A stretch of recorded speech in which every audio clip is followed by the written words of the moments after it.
Bonjour, vous m'entendez? Activez mon son. Oui. Oui, c'est bon. D'accord, je vous entends aussi. Là, il est l'heure, hein. On a 43 participants. On va quand même démarrer, n'est-ce pas, Anna?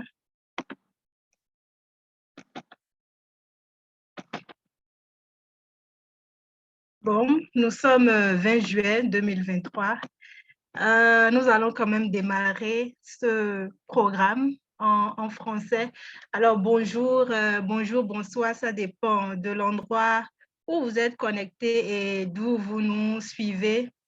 Nous allons démarrer par une petite vidéo déjà pour nous dire ensemble bienvenue. Alors, on va suivre une courte vidéo.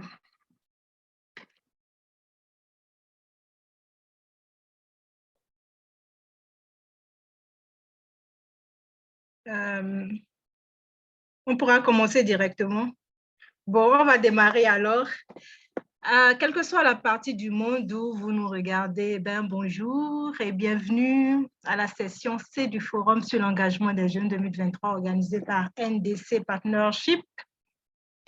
Alors, nous disposons aujourd'hui d'une interprétation en direct pour les locuteurs non francophones.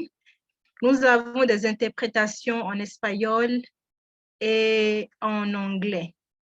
Pour ceux d'entre vous qui souhaiteraient en bénéficier, veuillez cliquer sur l'icône du globe dans la barre d'outils de Zoom et sélectionner la langue de votre choix.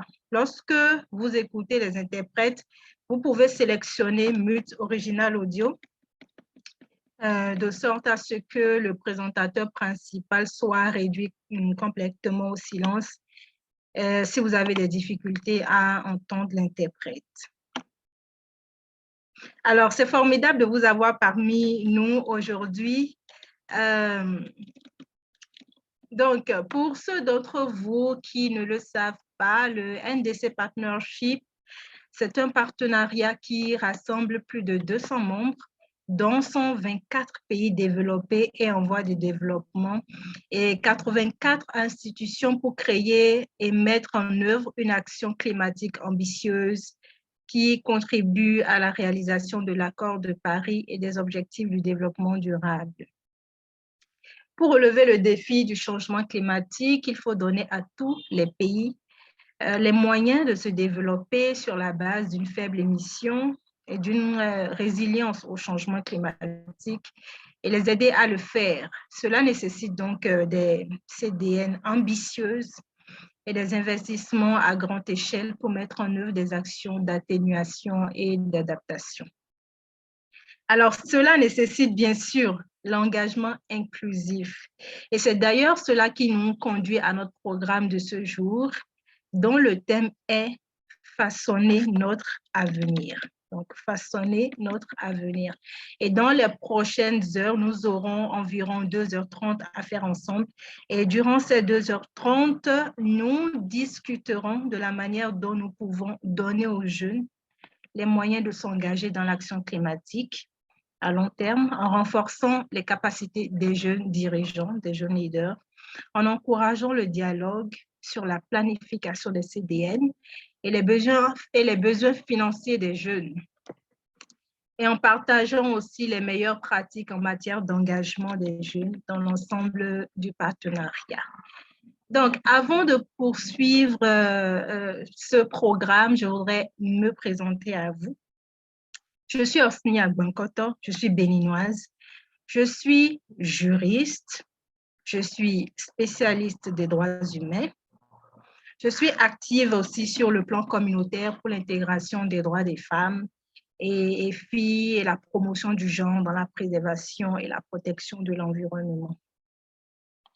Je suis membre de l'ONG dénommée Forum pour la promotion de l'écologie pour une transition juste. Et j'ai animé diverses émissions de sensibilisation à la préservation de l'environnement. J'ai également coordonné divers projets à impact communautaire sur les thématiques de citoyenneté, de droits des femmes et de la préservation de l'environnement. Alors, je trouve que les questions environnementales sont les plus urgentes aujourd'hui. Ce sont des questions vitales pour moi.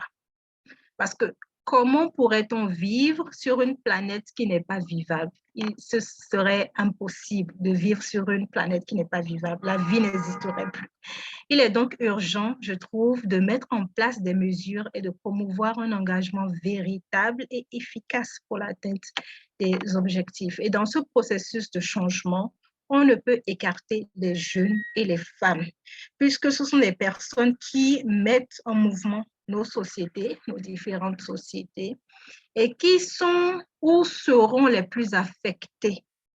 Mais à la fois, ce sont des personnes qui détiennent des capacités pour insuffler un changement et de l'espoir d'avoir de meilleurs lendemains. C'est vraiment ce qui me motive à travailler sur cette thématique. Et c'est d'ailleurs pour cela que nous sommes ensemble aujourd'hui. Alors, avant qu'on ne démarre, on est à 53 participants. Je vais rappeler quelques règles, des règles générales. Hein. Alors, chers participants, veuillez couper le son de votre microphone pour que le bruit de chez vous ne dérange pas les discussions en cours. Et si quelque chose est partagé ici, et si cela vous semble pertinent et que vous voudriez partager cela sur vos réseaux sociaux ou sur le net, n'hésitez pas à le faire et surtout à utiliser le hashtag YEF 2023, le hashtag YEF 2023. Si vous rencontrez des problèmes techniques pendant l'événement, veuillez utiliser la fonction du chat. Vous pouvez directement écrire dans le chat situé dans la barre d'outils de Zoom et un membre de notre équipe sera en mesure de vous aider. Enfin, l'événement est enregistré, vous l'auriez constaté, et cet enregistrement sera partagé sur les autres plateformes virtuelles après notre séance d'aujourd'hui. Alors, pour laisser quand même un peu de temps aux autres de nous rejoindre, nous allons jouer à un petit jeu, si vous êtes d'accord, bien sûr. Parce qu'on souhaiterait que ce programme soit interactif, que vous puissiez également participer aux échanges. Alors, nous allons donner quelques minutes aux autres et faire notre petit jeu. Nous aimerions savoir un peu plus sur vous, ou moi, personnellement, je voudrais savoir un peu plus sur vous. D'où venez-vous? Comment avez-vous pris connaissance de ce programme? Que faites-vous de votre vie quotidienne? J'aimerais savoir tout ça. Et pour ça, nous allons jouer à un petit jeu. C'est très simple et plutôt amusant. Je vais vous lire quelques affirmations. Et si l'affirmation s'applique à vous, faites un petit cœur ou un petit signe sur votre écran pour démontrer votre approbation. Alors, si vous me suivez, on va démarrer tout de suite. Je fais quelques affirmations et vous réagissez. On peut mettre un petit cœur. Attends, je vais voir si j'y arrive. Si vous voyez mon écran, voilà, il y a un petit cœur. Vous pouvez vous exprimer comme ça. Alors, je suis originaire d'Afrique. Ceux qui sont originaires d'Afrique peuvent faire un petit signe d'Afrique. Ceux qui sont originaires d'Afrique, on a les signes? Oui? Ah, d'accord, super. Et d'Europe, alors, ceux qui sont originaires d'Europe? Oui? Germain Assis, Jacques, bon, c'est sûr que je vais mal prononcer le nom. Alors, originaire d'Asie, d'Océanie et d'Amérique, on a des signes aussi. J'ai l'impression que tous les continents sont plus ou moins présents ici. C'est très intéressant. Alors, je suis un défenseur de la jeunesse. Où sont les défenseurs de la jeunesse? Un petit signe. Je crois que pour la plupart ici, nous sommes des défenseurs de la jeunesse. Alors, je suis un représentant du gouvernement. Les représentants du gouvernement, à vous le tour. Un petit signe. Ou les représentants d'ONG maintenant. On va voir aussi un peu les représentants d'ONG. Un petit signe également. Oui. OK, d'accord. Bon, on a tout un panel hein, de personnes ici. Une autre affirmation plutôt pertinente. Je suis optimiste quant au rythme de l'action climatique. Je suis optimiste. quant au rythme de l'action climatique. Ceux qui sont optimistes, donc à faire un signe. Moi je fais un signe des deux mains. Ceux qui sont optimistes, parce que moi, merci monsieur aussi qui a fait pareil avec les deux mains. Alors, nous allons progresser dans notre programme. Merci à tous pour avoir participé à ce petit jeu et merci également à ceux qui nous rejoignent petit à petit.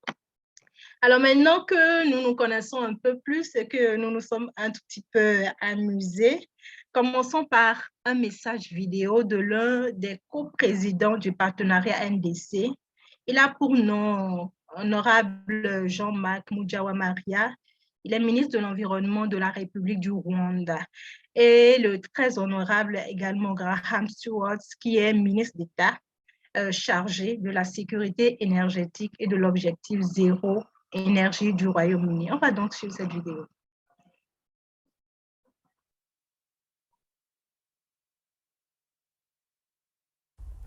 Greetings from Kigali. Welcome everyone and thank you for joining the third Youth Engagement Forum of the NDC Partnership. This year, Rwanda took on the role of co-chair of the NDC Partnership. And as co-chairs, we aspire to see countries developing ambitious NDCs and the partnership mobilizing resources at scale to implement them. Currently, climate change is an existential threat for all, and particularly the youth. Although the impacts of a hotter planet are already being felt, it is the next generation that will face the biggest stresses. This is a serious concern as, for example, in Rwanda, 65.3% of our population is made of youth. We therefore have a responsibility to deliver ambitious climate action for and with our young people so that we are protected from the worst impact of the changing climate.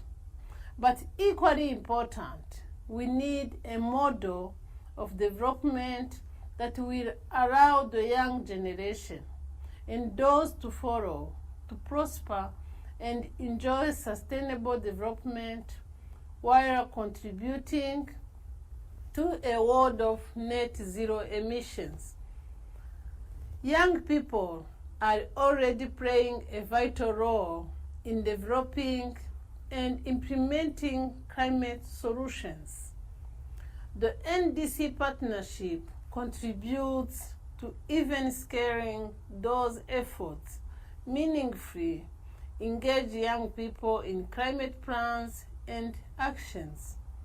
In Rwanda, we have seen a number of youth associations and NGOs engaged in climate actions, and our strategies and plans consider youth as key stakeholders. On the international stage, COP sessions have centered youth climate leaders and the collective statements of hundreds of youth delegates. Governments and decision makers need to create stronger enabling environments and secure financing to complement your organization, energy, and ideas to meet the global challenge and ensure effective and lasting solutions. This is the Commonwealth Year of Youth, announced last year during the CHOGM in Kigali, dedicated to youth-led action for sustainable and inclusive development. Throughout this year and many global activities, we are engaging decision makers and empowering young people to envision a renewed Commonwealth celebrating the youth that are already shaping our national and global future in so many ways. That is what we hope to bring to the discussion and strengthen here today, a collective building of the foundation of long-term, inclusive, and innovative climate action.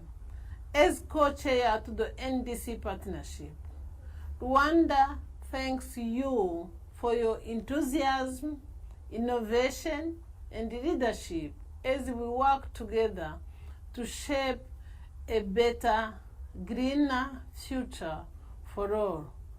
Thank you. I'm delighted to welcome you to the 2023 NDC Youth Engagement Forum. With over 200 countries and more than 80 institutions involved, the NDC partnership is one of the biggest drivers of transformational climate action in the world. And that action's never been more vital. The recent IPCC report drove home the importance of limiting the rise in global temperatures to 1.5 degrees C. With every tenth of a degree the mercury rises, the adverse impacts of climate change become more destructive, whether it's mass flooding or devastating droughts. But it's not going to be straightforward.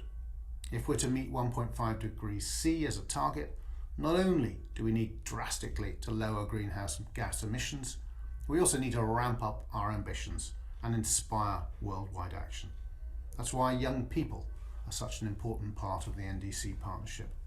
And cliche as it is, you are the future of this planet, because you have the passion, the drive and the innovation to accelerate our crucial work.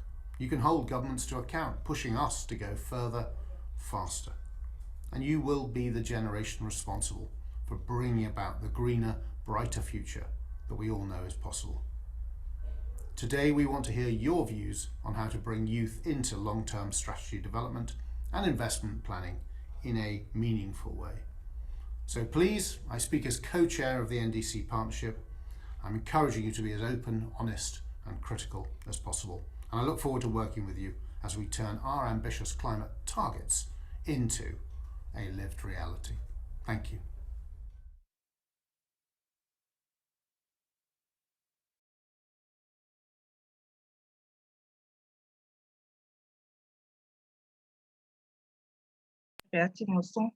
Alors, ces deux messages des coprésidents du partenariat NDC nous rappellent clairement l'importance de pouvoir engager la jeunesse pour la protection de l'environnement et pour une diminution des gaz à effet de serre.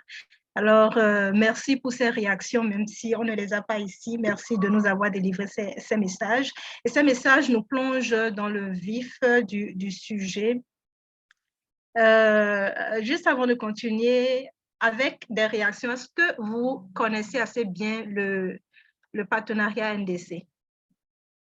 Pour ceux qui connaissent, des réactions? Non? Je vais peut-être rappeler un peu.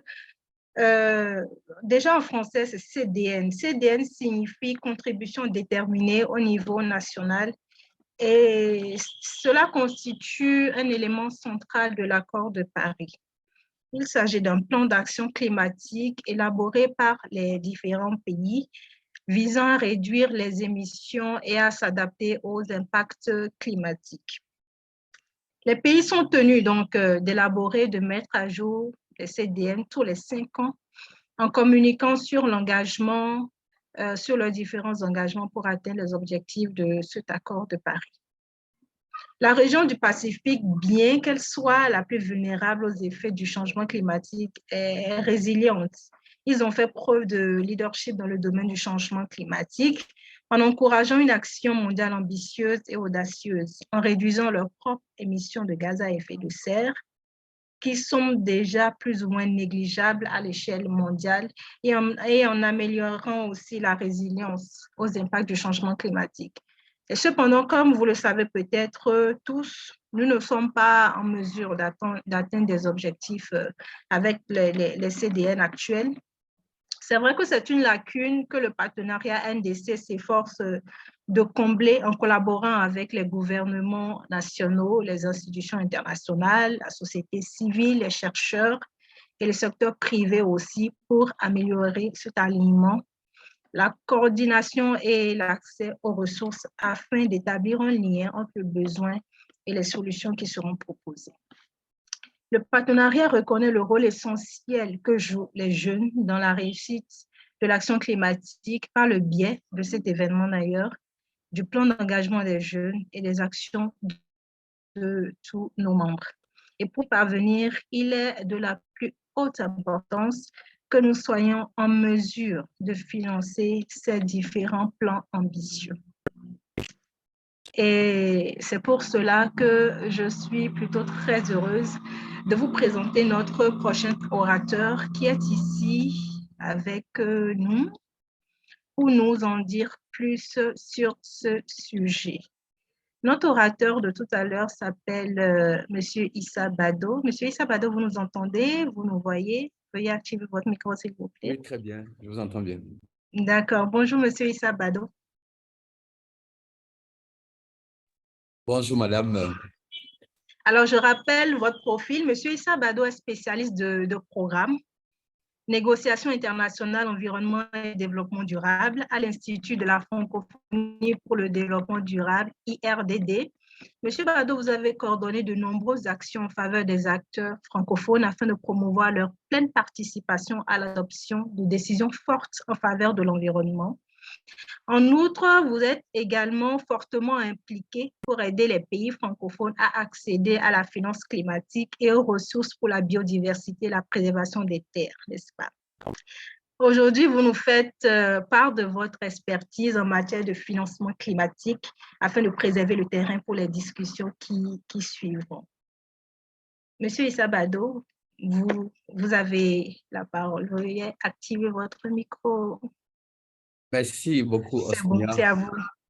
Alors, je voudrais d'entrée m'excuser. Il peut y avoir un petit bruit de fond dû aux travaux en été, ici à Québec. Je voudrais peut-être continuer le jeu que vous avez démarré en m'adressant à toutes les personnes connectées, particulièrement les jeunes. On peut se poser une question. Dans le contexte actuel où nous avons un engagement important qui est l'accord de Paris, qui vise à aider, à amener tous les pays à lutter contre les changements climatiques, quelle est l'action la plus importante? Vous voyez, soulevez bien ce qui est le plus important. Est-ce que les négociations internationales sont la plus importante de ce qu'il faut faire dans le contexte actuel? Est-ce que l'action sur le terrain est la chose la plus importante? Est-ce qu'il y a une autre chose à faire dans ce contexte de lutte contre les changements climatiques?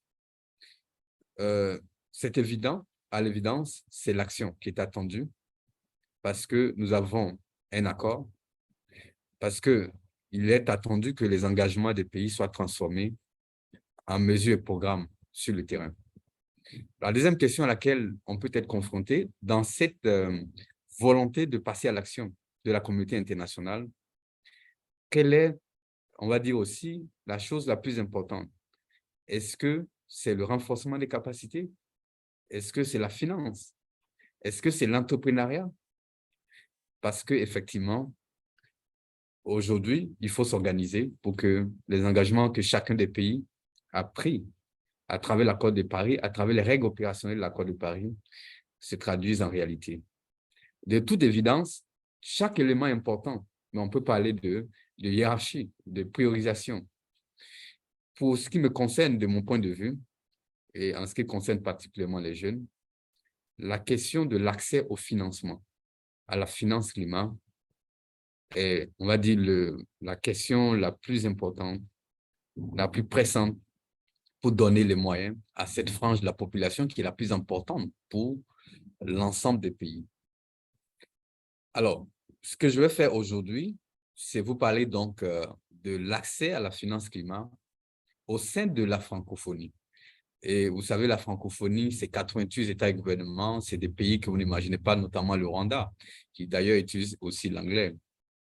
Nous allons parler de finance climat, des difficultés particulières spécifiques aux États et gouvernements francophones, des solutions qui peuvent être imaginées pour aider à faire en sorte que l'accès à ce financement, qui est si capital, puisse se réaliser afin que les engagements des pays soient transformés en mesures et programmes sur le terrain. Alors, ce que je vais faire aujourd'hui, c'est vous parler donc de l'accès à la finance climat au sein de la francophonie. Et vous savez, la francophonie, c'est 88 États et gouvernements, c'est des pays que vous n'imaginez pas, notamment le Rwanda, qui d'ailleurs utilise aussi l'anglais. Nous allons parler de finance climat, des difficultés particulières spécifiques aux États et gouvernements francophones, des solutions qui peuvent être imaginées pour aider à faire en sorte que l'accès à ce financement, qui est si capital, puisse se réaliser afin que l'action sur le terrain en matière de lutte contre les changements climatiques soit renforcée.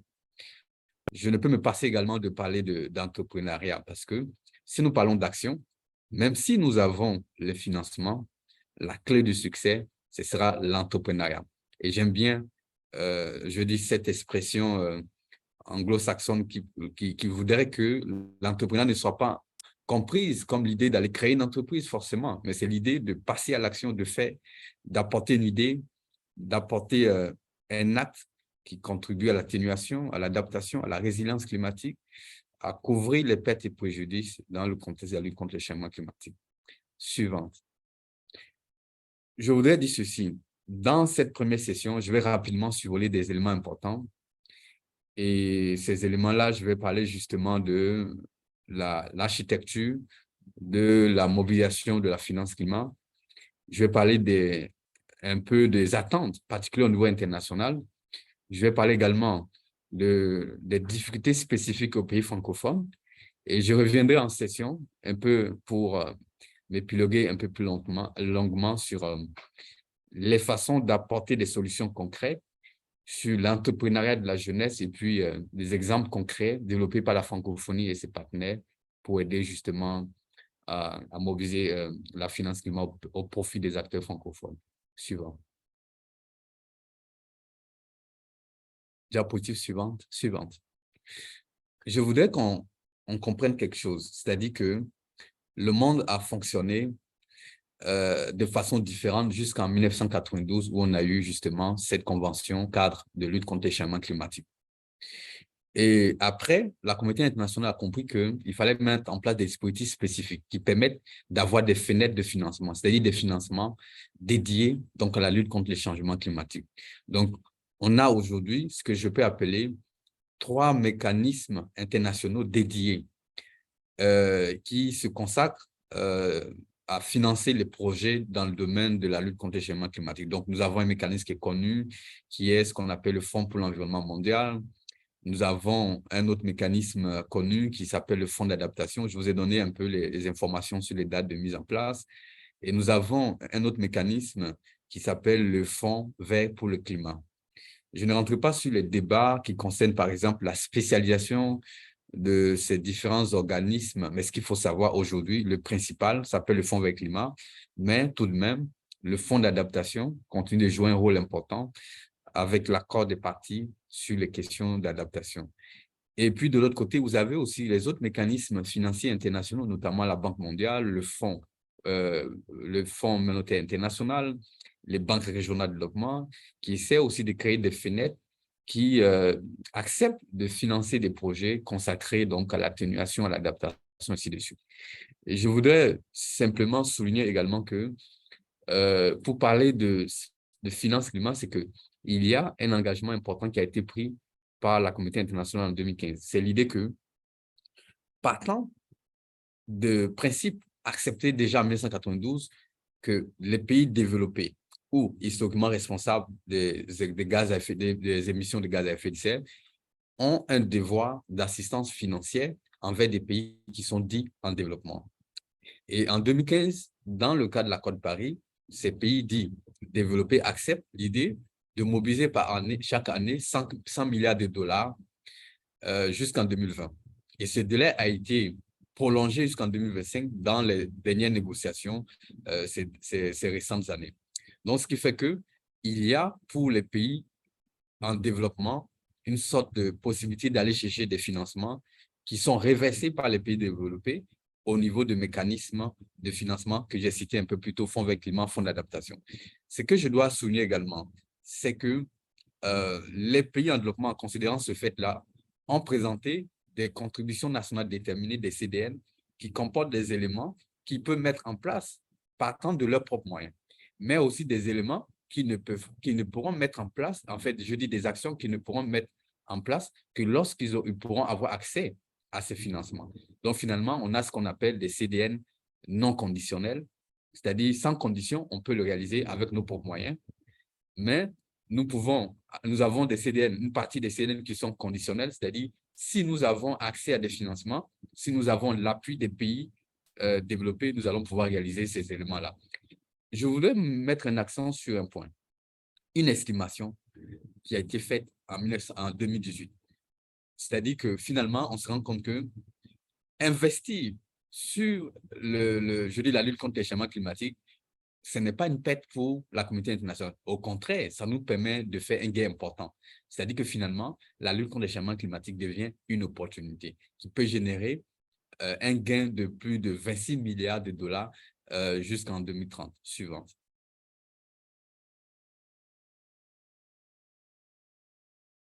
Alors, je revenais sur ces éléments-là, diapositive suivant. Donc, ça, ce sont les instruments de financement fréquents, des subventions, évidemment. Diapositive suivant.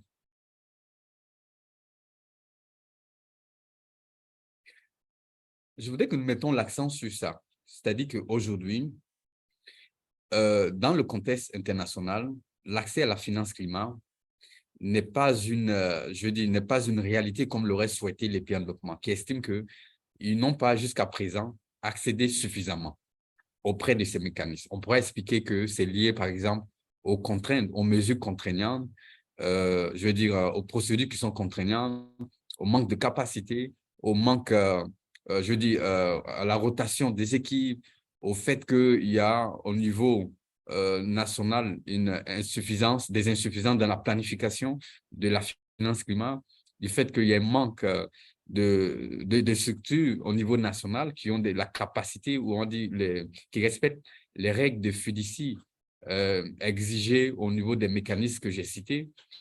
Mais ce qui est intéressant, c'est que selon la Banque mondiale, les investissements qui sont attendus peuvent être estimés à 90 000 milliards de dollars d'ici 2030. Donc, ce sont des investissements très importants. Je vous ai parlé tantôt de l'engagement des pays développés, de mobiliser 100 milliards de dollars jusqu'en 2025. Il y a une estimation qui a été faite par l'OCDE. Mais si vous remarquez bien, cette estimation dit ceci: en 2019, 79 milliards de dollars a été mobilisé. Il y a eu des flux de 79 milliards vers les pays en développement. Ce qui fait que, finalement, les pays en développement se sont dit, mais finalement, il y a une confusion entre ce qu'on appelle l'aide publique au développement, la finance climat, et ont exigé qu'on essaie de renégocier un peu qu'est-ce qu'on entend par finance climat. Donc, finalement, des discussions ont lieu pour clarifier ces éléments. Parce que d'un côté, les pays en développement estiment qu'ils n'ont pas suffisamment accès, mais de l'autre côté, les estimés de ce groupe, en fait, je dis de l'OCDE, que vous savez, regrouper les pays développés, disent avoir atteint un chiffre qui n'est pas si loin des 100 milliards. Donc, du coup, dans les négociations, on veut s'accorder sur le thème finance-climat. Concrètement, qu'est-ce que ça veut dire? Est-ce que ce sont des financements nouveaux qui passent par des mécanismes dédiés, ou toute aide publique au développement peut être considérée comme composant de la finance-climat? Ce que je voudrais surtout souligner, c'est que pour qu'on ait plus d'investissements au niveau de la lutte contre les changements climatiques, il n'y a que des acteurs qui sont dits fonctionner avec des méthodes traditionnelles doivent, réduire ou alors passer à d'autres considérations, notamment considérer que la lutte contre les changements climatiques, quoique présentant, des changements sur le long terme, sur le moyen terme, peut présenter plus d'avantages que d'autres types d'investissements qui ont des impacts sur le court terme. Il y a la nécessité aussi de sensibiliser sur la rationalité climatique. Et c'est pour ça que vous avez vu récemment qu'il y a eu des débats, une intention de la communauté internationale de se réunir à Paris lors du sommet sur la réforme des institutions internationales pour inviter les mécanismes financiers, notamment les institutions de Bretton Woods, à intégrer suffisamment la question du financement du changement climatique. Et si vous avez remarqué, une des difficultés également que ces acteurs du domaine de la finance n'arrivent pas à intégrer suffisamment, à considérer suffisamment, ce sont les risques climatiques. Je voudrais enfin souligner ce que j'appelle l'écart entre les besoins et les perspectives. Ça veut dire qu'aujourd'hui, si nous regardons les CDN qui ont été soumises, si nous regardons l'objectif de maintenir la hausse de la température en dessous de 2 degrés et de poursuivre les efforts vers le 1,5 degré, l'écart est très grand. Et cet écart qui est très grand s'explique aussi par le fait qu'il y a des CDN qui sont conditionnels. On a voulu, dans l'accord de Paris, amener toutes les parties en leur demandant, même les pays en développement, de soumettre des CDN. Et ces CDN conditionnels disent que si nous n'avons pas de financement, nous ne pouvons pas réaliser ce qui est prévu comme conditionnel. Mais au-delà, est-ce que les autres pays, même dans la partie conditionnelle, je dis au niveau des acteurs non étatiques comme les jeunes, les organisations de jeunesse, du secteur privé, est-ce qu'ils sont suffisamment impliqués? Donc, finalement, diapositive suivante, la mobilisation des financements, l'accès de façon concrète aux ressources est la clé pour pouvoir monter l'action à l'échelle, mais c'est vraiment la difficulté que, je dis, non seulement la communauté internationale n'a pas encore suffisamment résolu, mais les États à leur échelle, que ce soit au niveau de la planification, que ce soit au niveau de l'implication suffisante des jeunes, des autres acteurs non étatiques, on n'a pas encore suffisamment résolu. Diapositive suivante.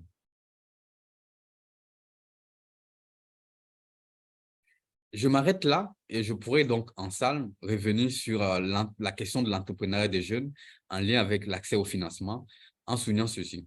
On peut dire que pour la communauté internationale et particulièrement les pays de la francophonie, l'accès limité à la finance climat est lié à plusieurs raisons, notamment la fracture linguistique.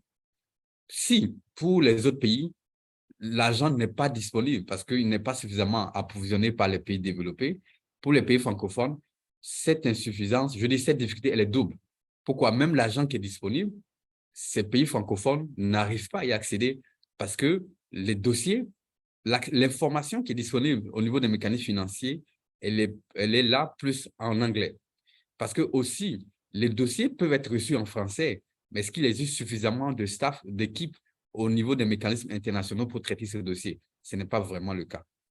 Au niveau des règles, je dis de la réglementation, au niveau des mesures incitatives, au niveau de chaque pays, on a l'impression que beaucoup de choses peuvent être faites, peuvent être améliorées pour faire en sorte que la planification de la finance climat soit l'affaire de tous, l'affaire de la jeunesse, l'affaire du secteur privé, et inviter le secteur privé justement à constituer, je veux dire, le premier acteur d'investissement au niveau du climat.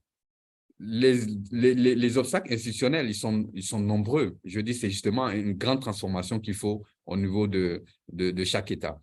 Je voudrais aussi qu'on mentionne ce qu'on appelle les entités accréditées. La façon de fonctionner des mécanismes internationaux comme le Fonds vert, c'est que les organismes nationaux doivent passer par des entités qu'on appelle entités accréditées qui doivent s'accréditer pour pouvoir accéder au financement. Et ce qui fait que finalement, ces entités-là, au niveau des pays où ça devient un accès direct, il n'y en a pas suffisamment dans les pays francophones. Eux aussi, certains peuvent passer par des entités qu'on appelle entités internationales. Mais passer par une entité internationale, ça vous enlève la capacité de profiter du renforcement des capacités, de faire profiter l'expertise à votre niveau, je dis au niveau national. Donc, voici quelques ensembles, en fait, je dis quelques exemples de difficultés auxquelles font face les acteurs francophones et au-delà, c'est que si vous remarquez bien, au niveau des pays, les jeunes, le secteur privé, les autres entités non étatiques ne sont pas suffisamment devant la scène de la mobilisation des ressources. Et nous en reparlerons tantôt. Merci, M. Bado. C'est très intéressant, votre chute. Et comme vous l'avez dit, je proposerai qu'on en parle dans les groupes, qu'on puisse approfondir. Je suis sûre que votre brillante intervention a dû susciter un intérêt. Et puis, auprès des participants, je propose qu'on en parle en salle. Alors, chers participants, nous avons organisé des salles de réunion pour vous, dans lesquelles vous serez répartis durant les prochaines minutes. Les ateliers dans les groupes seront animés par des membres de Hugo, des membres qui ont travaillé avec le partenariat NDC pour proposer cette session aujourd'hui. Et vous serez automatiquement affectés dans cette salle. Pour ceux qui voudraient parler anglais, c'est la salle 2 pour l'anglais. Alors, dans ces différentes salles, vous serez mis dans la peau d'un conseiller, d'un ministre des Finances et vous serez appelé à planifier une action autour de l'engagement des jeunes dans le cadre de votre fonction. Alors, on peut déjà avoir les invitations pour les salles de réunion. Vous allez les rejoindre. L'anglais, c'est la salle 2. Alors là, nous sommes de retour en plénière. Je ne sais pas si nous sommes déjà tous revenus, mais on va donc poursuivre le programme. Alors, on va poursuivre le programme. Une petite réaction de tout le monde. Mettez des cœurs, mettez des réactions pour qu'on sache que vous êtes toujours avec nous et que les discussions étaient bien dans les différents groupes. qu'on sache que nous sommes tous vivants. Alors, pour cette plénière, nous allons directement laisser place à un panel de discussion, un panel qui sera composé d'experts du domaine. Nous allons maintenant nous concentrer sur la table ronde dédiée à l'engagement des jeunes dans l'action climatique, en particulier sur la mise en œuvre et l'investissement dans les CDN nationaux.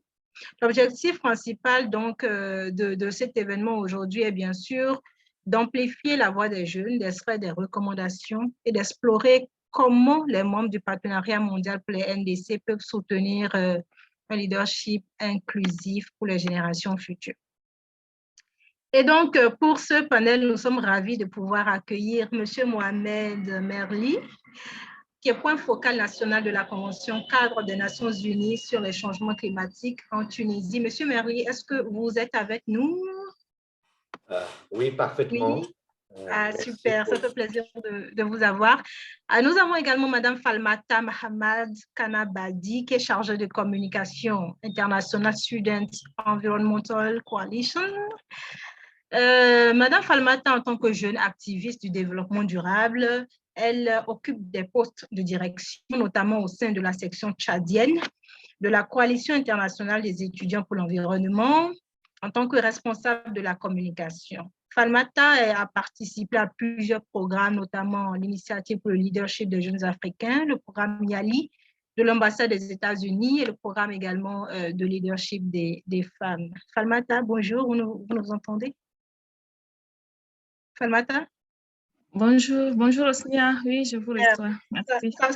Ça me rassure. Comme troisième invité de ce panel, nous avons M. Rony Francillon. Rony est un jeune entrepreneur, un activiste climat. Rony est cofondateur d'Aqua-Iti, qui est une ferme aquacole hors sol utilisant de l'eau recyclée qui produit de la nourriture toute l'année, luttant ainsi contre l'insécurité alimentaire et la malnutrition en Amérique latine et dans les Caraïbes.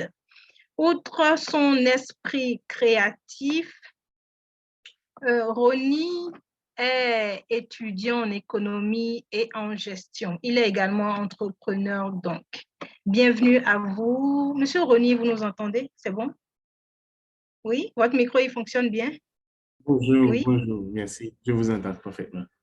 D'accord, le panel va donc démarrer. Alors, chers participants, vous pouvez nous suivre et mettre vos questions dans la barre Q&R du profil Zoom. Vous pouvez mettre vos questions et je me chargerai de les poser aux participants. En tout cas, le plus de questions possible en fonction du temps qui nous est imparti.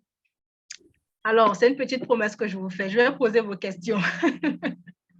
Alors, nous allons démarrer ce panel en posant la première question à M. Mohamed Merli. Alors, M. Mohamed Merli, en vous basant sur votre propre point de vue d'abord et sur votre expérience des programmes en Tunisie, comment les priorités et les besoins des jeunes sont-ils pris en compte dans les décisions relatives à l'action et à la planification en matière de climat? Merci beaucoup. Je suis heureux d'être avec vous aujourd'hui et de partager quelques réflexions sur l'implication des jeunes. Je voudrais tout d'abord mentionner premièrement, la Tunisie a élaboré sa première CDN en 2015 et personnellement, j'ai pu constater que les jeunes n'étaient pas très impliqués dans l'élaboration des priorités et de refléter la vision des jeunes.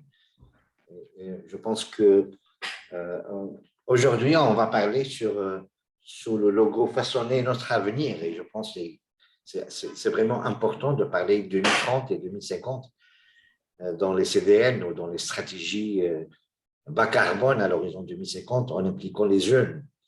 Et depuis 2015, en actualisant la CDN en 2021, tel que préconisé par la Convention des Nations Unies sur les changements climatiques, on a mis en place, lors de tout le travail d'actualisation de la CDN de la Tunisie, un groupe de travail. Et c'est un groupe jeune. Vous savez que parfois, les jeunes, il est plus facile de discuter entre jeunes et donc on a mené une réflexion entre les jeunes pour voir quelles sont les priorités des jeunes par rapport aux questions climatiques, les éléments de vulnérabilité, parce que je pense que les actions et les impacts du climat se font sentir énormément pour les jeunes. Vous savez, les questions d'emploi, les impacts sur l'emploi, les questions de l'innovation technologique et leur place dans les CDN, c'est un élément important dans l'ambition climatique, mais également des possibilités de financement, d'entrepreneuriat pour des actions vertes. Et j'ai entendu M. Aïssa qui a parlé de ça. C'est des éléments importants pour que ça soit reflété dans les CDN. Ça, c'est la première chose. La deuxième chose, c'est que également les jeunes ont le droit et le plein droit de définir leur avenir et comment ils voient les priorités dans les CDN. Vous savez, la CDN, c'est une politique climatique nationale. Et donc, les priorités et les orientations doivent refléter les avis des jeunes et doivent contribuer à la prise de décision. Depuis 2021, on a mis en place une équipe nationale, ce qu'on a appelé les jeunes. Cette équipe a été faite tout simplement par un appel à candidature. L'environnement est responsable de donner l'avis des jeunes. Et l'avis des jeunes, il sera à la fois intégré dans les politiques nationales, mais pas uniquement. Hein. Quand j'étais dans la salle, j'ai entendu le désir de certains jeunes d'être même impliqués dans le processus décisionnel au niveau national et au niveau international.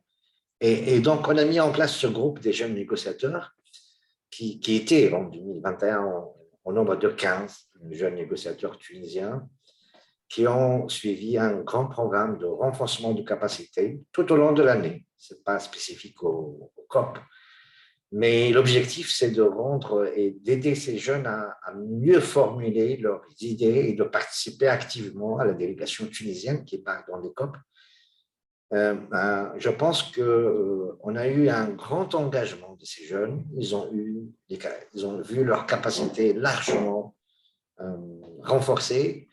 Et depuis 2022, je pense que ceux qui étaient dans la COP, ils ont pu constater que ces jeunes font partie de la délégation tunisienne.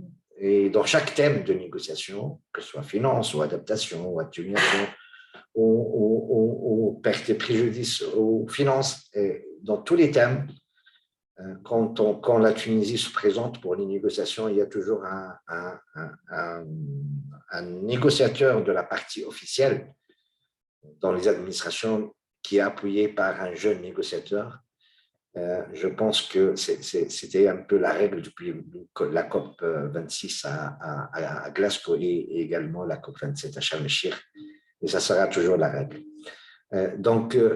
Et quand on a commencé le travail, en 2021, tous les jeunes se posent la question comment ils vont appuyer la délégation. J'ai toujours répondu que vous n'allez pas appuyer la délégation, mais vous ferez partie de la délégation. Et donc, vous pouvez toujours prendre la parole, même dans les COP, pour se concerter, mais également pour donner l'avis des jeunes en tant que membre à part entière et à droit complet pour parler au nom de votre pays. Ça, c'est un élément important. Le deuxième élément important, c'est que ce groupe de jeunes négociateurs a été renforcé chaque année par l'intégration de notre nouveau membre, toujours sur une base compétitive, hein, selon les capacités, la motivation et l'engagement.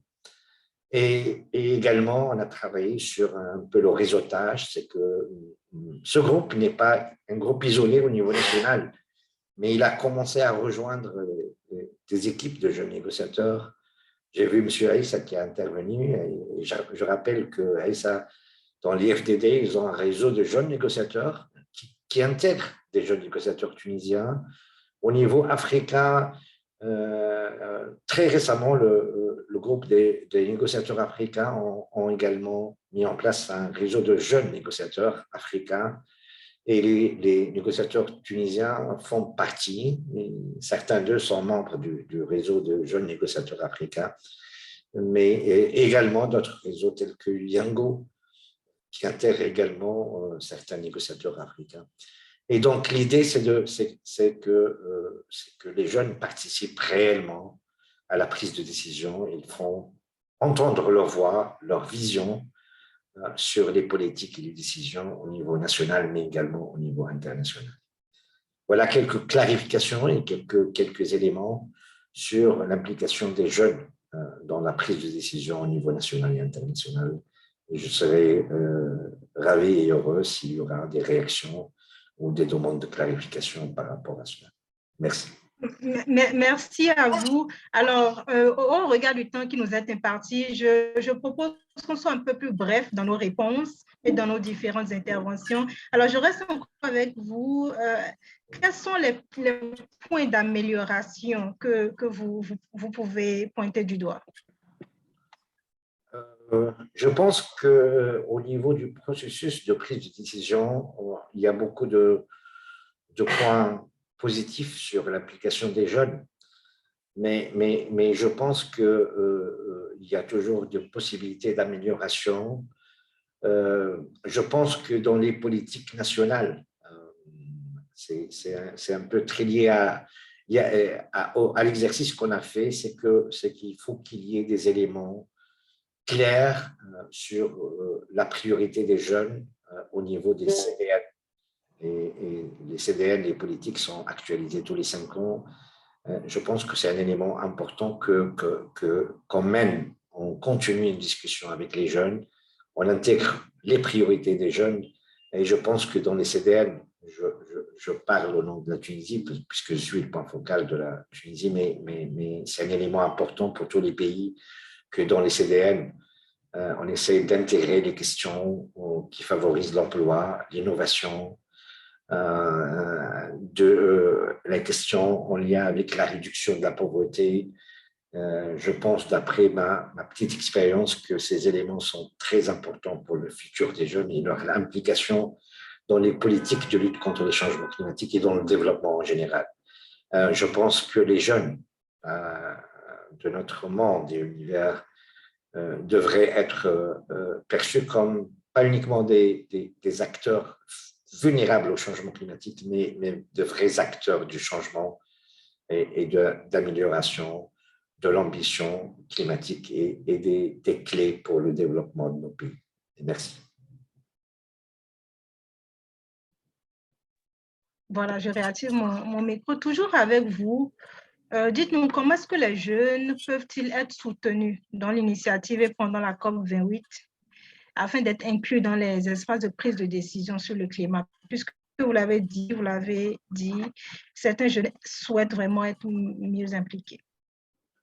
D'après ce qu'on a eu, je pense que dès la création de ce groupe, donc sur une base compétitive, ce qu'on a fait en Tunisie, c'est qu'on réserve des places pour les jeunes dans le financement de la participation des COP. Mais j'avoue que depuis 2022, certains de ces jeunes ont eu une certaine capacité qu'ils peuvent mobiliser eux-mêmes les opportunités de financement de leur participation. Je donne un exemple à la COP 27, la dernière qui était à Sharm el-Sheikh, la délégation tunisienne officielle comprend 40 participants, parmi lesquels 15 jeunes. Quand je dis jeunes, c'est inférieur, c'est moins que 30 ans. On a pris en charge 7 et 8 autres représentants jeunes dans la délégation tunisienne ont pu, dans les réseaux internationaux, également bénéficier d'un appui financier pour pouvoir participer à la COP.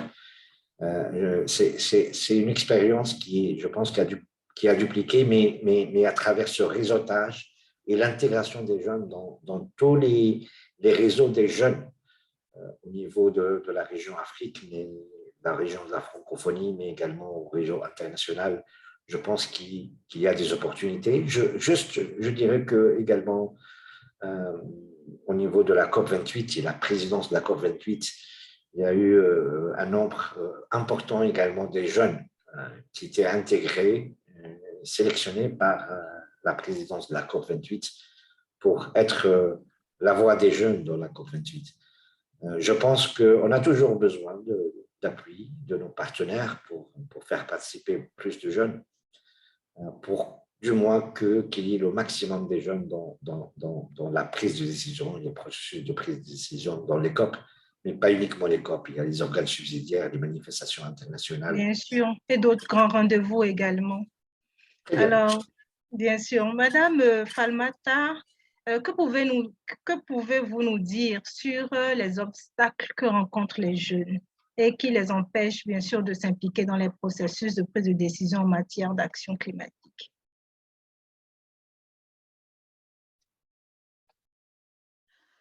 Voilà, c'est ça.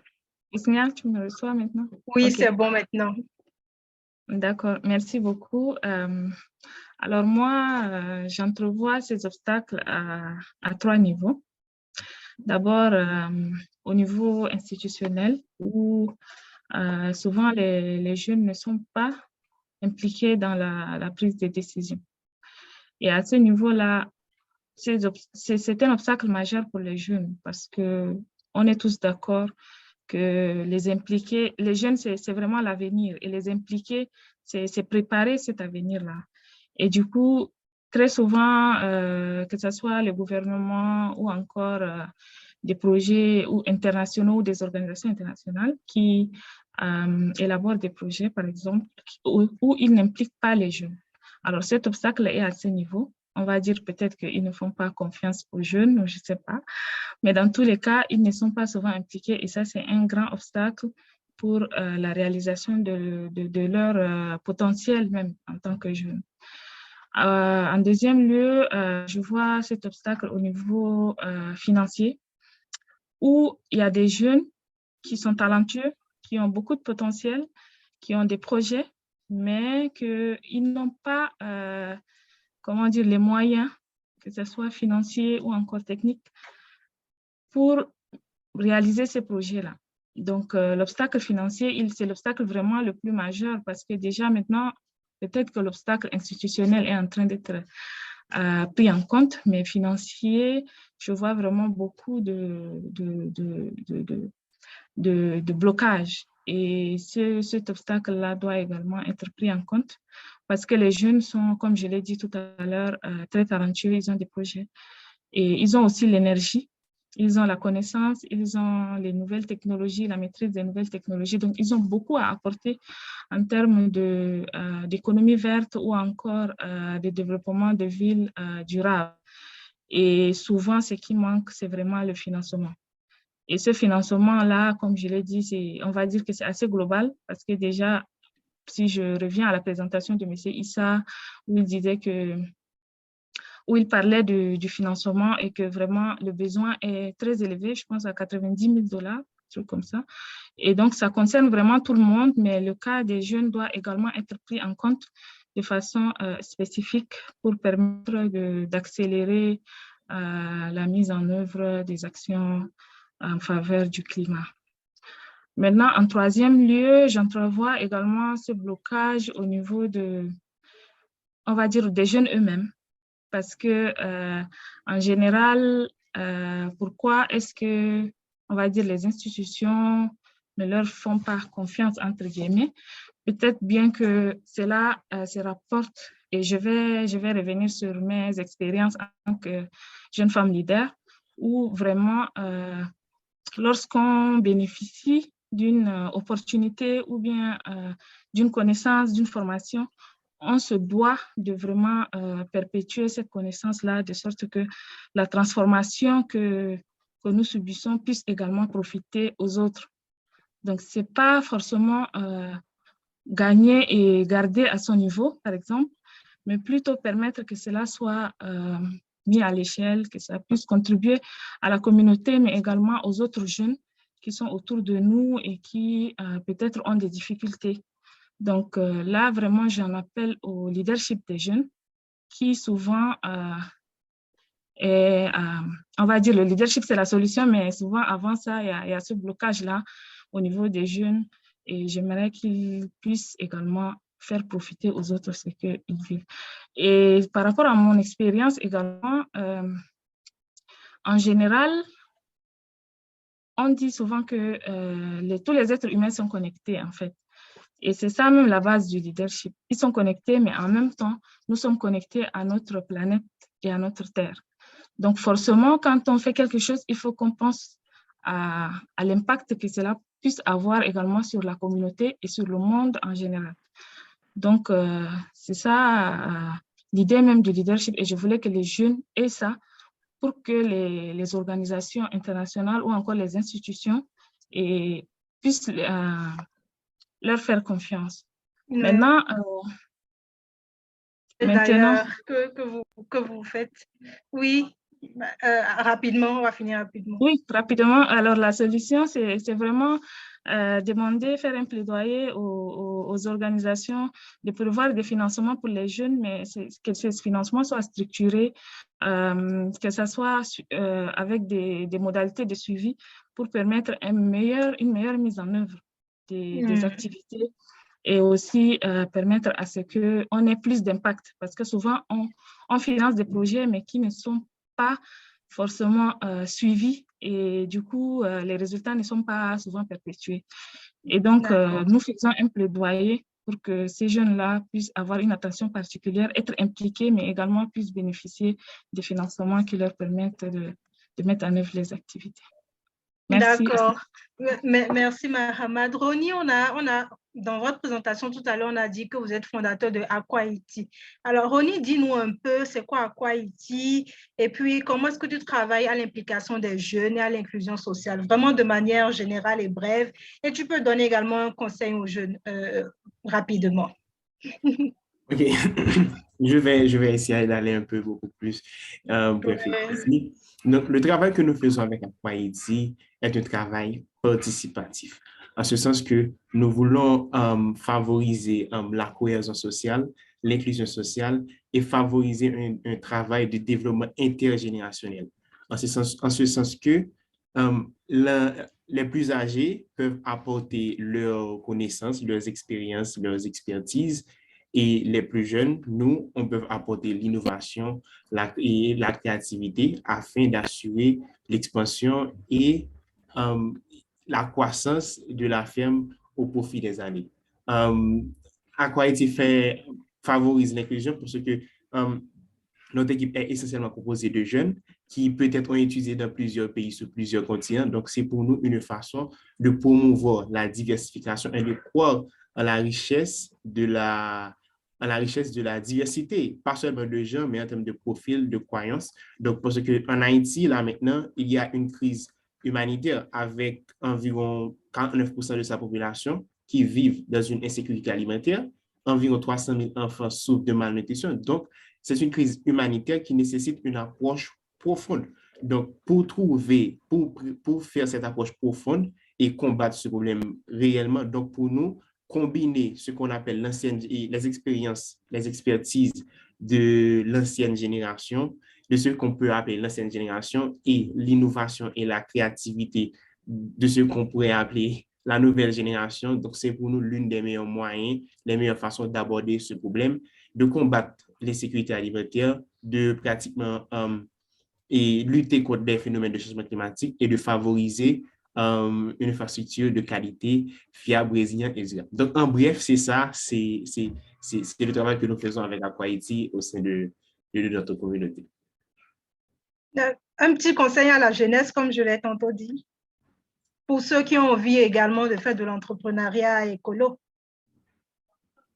OK, pour ceux qui aspirent à devenir entrepreneur, donc il existe, je pense qu'il existe des étapes à passer qu'il ne faut pas sauter pour pouvoir pour pouvoir profiter de ce long voyage. Parce que être entrepreneur, c'est un long voyage d'apprentissage et un long voyage assez difficile. Assez difficile en ce sens que vous allez rencontrer des défis, des challenges, des inconvénients. Donc, vous devriez surmonter à tout prix pour pouvoir atteindre votre objectif, votre but. Donc, pour moi, quelques conseils, donc, il faut être passionné de ce que vous faites.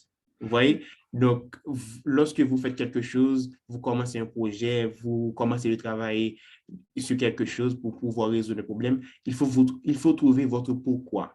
Pourquoi je fais ce que je suis en train de faire? Pourquoi je veux faire ce que je suis en train de faire? C'est plus pour moi, ce pourquoi est plus que l'argent, que les profits, que la croissance, que le statut social, mais ce pourquoi va vous booster pour pouvoir atteindre vos objectifs, vos buts. Je dirais également, au-delà de la passion, il faut être résilient. La passion, ça va servir, mais ça ne suffira pas, bien évidemment. Il faut être résilient, consistant et flexible. Et je dirais aussi qu'il faut être sûr de vous-même, sûr de votre projet. Et voilà, donc ce sont des étapes qu'il ne faut pas brûler. Mais encore plus, je dirais, comme je dois respecter le temps, je dirais que il faut trouver un mentor. Ça, c'est essentiel. C'est essentiel pour pouvoir commencer une journée en entrepreneuriat. Parce que vous allez faire face à différentes choses que vous n'avez pas fait face avant. Donc, il faut, comme on peut dire, profiter de l'expérience de quelqu'un pour pouvoir avancer et continuer dans ce long voyage qui est l'entrepreneuriat et atteindre votre but et faire un impact social dans la communauté et sur les personnes qui vous entourent. D'accord. En tout cas, merci pour cet appel. Vous êtes jeune entrepreneur, donc c'est très intéressant d'entendre ça de vous. Merci pour ce beau panel que j'ai eu l'honneur d'animer. Alors, chers participants, nous avons eu quelques questions, mais on ne pourra plus donner la parole aux panélistes. Donc, je proposerai que les panélistes répondent par écrit dans le chat. Donc, vous pouvez continuer à poser vos questions. Les panélistes vont y répondre directement dans le chat. En attendant, on va avancer. Et puis, cela nous permet de mettre déjà un terme à la session plénière de ce forum sur l'engagement des jeunes aujourd'hui. Alors, dans un instant, je vais passer la parole pour les remarques finales, mais je vous invite à rester dans la salle pour les sessions d'apprentissage qui vont suivre juste après l'appel qui va venir. Alors, je vous dirai un peu plus dans un instant, mais déjà, je voudrais qu'on passe la parole à Madame Béatrice Siza. Madame Siza est directrice générale de l'environnement et du changement climatique au ministère de l'Environnement du Rwanda. Avant de rejoindre le ministre de l'Environnement, elle a travaillé, avant de rejoindre le ministère, de l'Environnement du Rwanda, Madame Siza a travaillé à l'Institut rwandais pour l'agriculture de conservation et à l'autorité rwandaise de gestion de l'environnement, ce qui lui a permis d'acquérir une grande expertise en matière de gestion de l'environnement. Nous sommes donc très ravis de pouvoir compter sur son soutien en tant que représentante du Rwanda, l'un des coprésidents du partenariat NDC d'ailleurs, pour diriger cet événement. Madame Siza, j'espère que je n'ai pas trop mal présenté ce profil que vous avez. Du tout. Merci en tout cas à vous. Et puis, je vous laisse la parole pour vos remarques. Merci, Osnia. Chers jeunes, bonjour ou bon après-midi, dépendant de là où vous êtes géographiquement. Et comme notre modérateur vient de le dire, moi, je m'appelle Béatrice Chiza et je suis directrice générale chargée de l'environnement et changement climatique au ministère de l'Environnement. Et je suis heureuse de participer à la session d'aujourd'hui au nom de la coprésidence du partenariat NDC. Et encore, quelle joie de prendre part à cette discussion menée par des jeunes. Les intervenants aujourd'hui ont fait preuve de tant de leadership et d'innovation et qu'il est passionnant et impressionnant d'écouter vos perspectives et même vos attentes. Et c'était vraiment passionnant d'écouter ce que vous dites en tant que jeune, ce que vous voulez. Nous sommes ici aujourd'hui pour reconnaître le rôle irremplaçable que jouent les jeunes dans l'action climatique et pour transmettre vos expériences, votre dynamisme et vos idées innovatrices dans la mise en œuvre de nos contributions déterminées en tant que pays au niveau national. Alors, le partenariat NDC encourage ses membres à intégrer dans leur NDC des actions ambitieuses et pertinentes selon le contexte de leur pays ou de leur organisation. Alors, des événements tels que ce forum de jeunes sont des occasions importantes pour nous réunir en tant que pays membres du partenariat afin de renforcer l'engagement de jeunes dans l'action de nos contributions déterminées au niveau national. L'Afrique seule est composée de la plus forte population des jeunes dans le monde, avec plus de 2 millions d'habitants âgés de 15 à 24 ans. Et les tendances actuelles laissent présager que ce nombre va doubler d'ici 2045. Cela signifie que sans la jeunesse, nos politiques, aussi parfaites qu'elles soient, ne peuvent pas atteindre leurs objectifs. Sur ce fait, au Rwanda, par exemple, nous avons une politique inclusive où la jeunesse est impliquée dans toutes nos stratégies de développement par le biais des différentes structures de gouvernance comme le ministère de la Jeunesse, le Conseil national de la jeunesse, la représentation de jeunesse à la Chambre des députés, etc.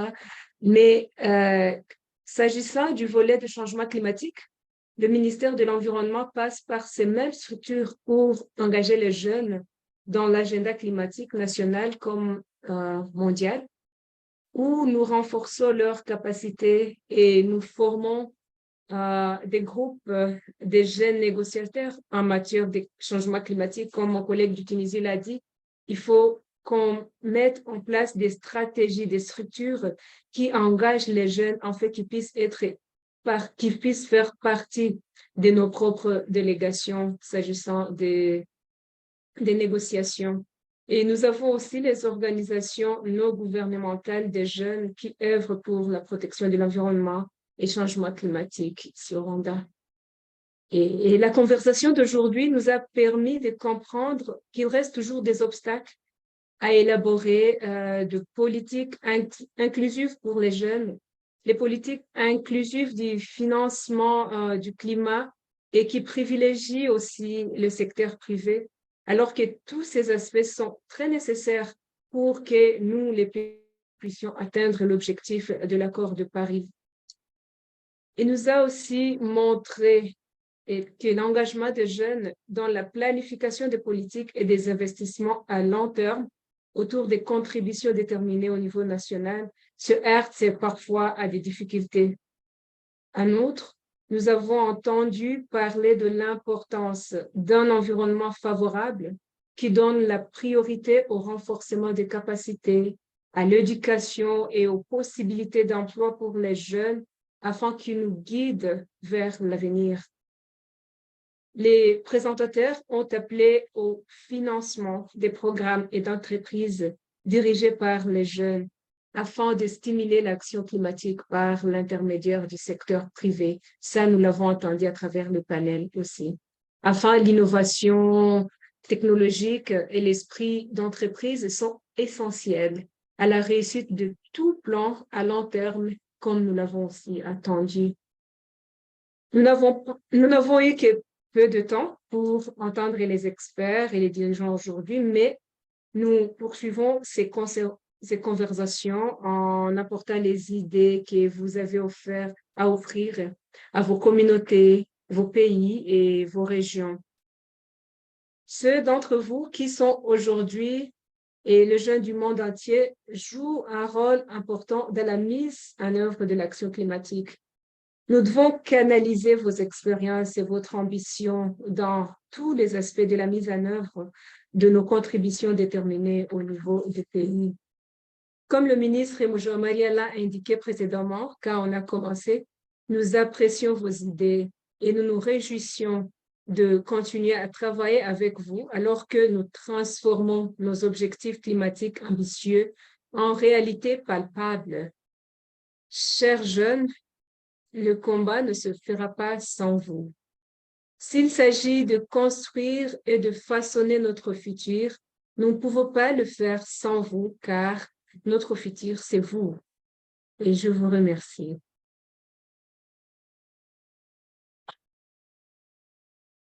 Merci à vous, Madame Cisa, et j'aimerais vous prendre au mot. L'avenir, enfin, le combat ne se fera pas sans la jeunesse parce que la jeunesse est l'avenir.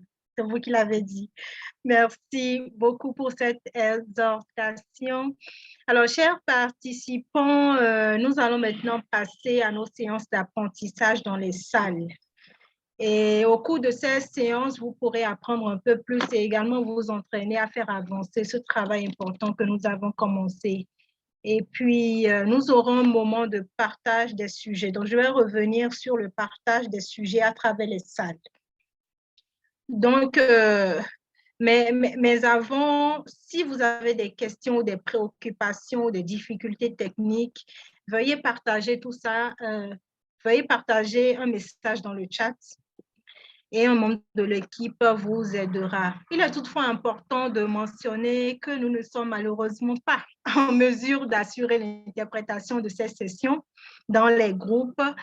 Mais si vous écoutez les canaux en anglais ou en espagnol, nous vous encourageons vivement à vous inscrire pour notre prochain événement qui sera pour le 17 juillet, organisé en espagnol avec interprétation en anglais et en français.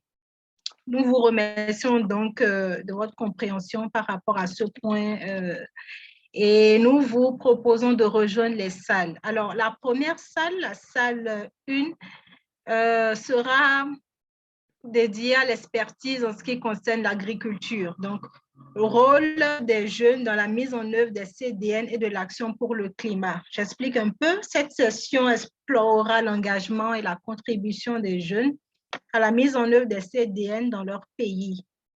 Et on partagera également les priorités et les défis spécifiques à chaque pays. Et on identifiera les goulets d'étranglement politique à l'engagement des jeunes. Donc ça, c'est ce qui se fera dans la première salle, la salle numéro 1. Alors, la salle 2 sera dirigée par l'IFDD et abordera l'accès à la finance climat par les acteurs de terrain francophones. Donc, la session soulignera les défis pour les pays francophones d'accéder, de mobiliser la finance climatique, décryptera une étude récente sur le sujet et identifiera des solutions possibles. Donc, la salle 2 abordera l'accès au financement, à la finance climat, le rôle des jeunes. La salle 3, dirigée par l'UNITAR, sera dédiée aux différentes discussions informelles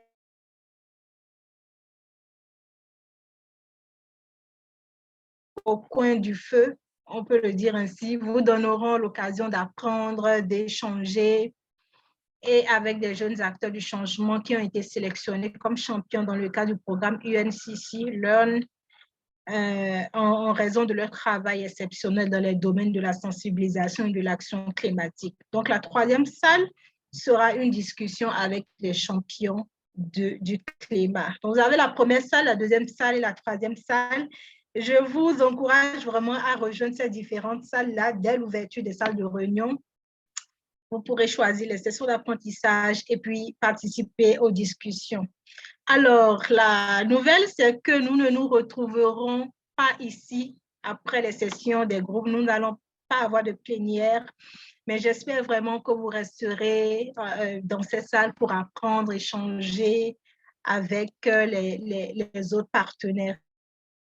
Les sessions vont durer environ 50 minutes à 60 minutes et ce sera la fin de notre journée. Mais nous vous invitons à rester en contact avec nous et à poursuivre cette conversation avec nous sur nos médias sociaux en utilisant le hashtag YEF 2023 et lors des 2 sessions restantes du forum.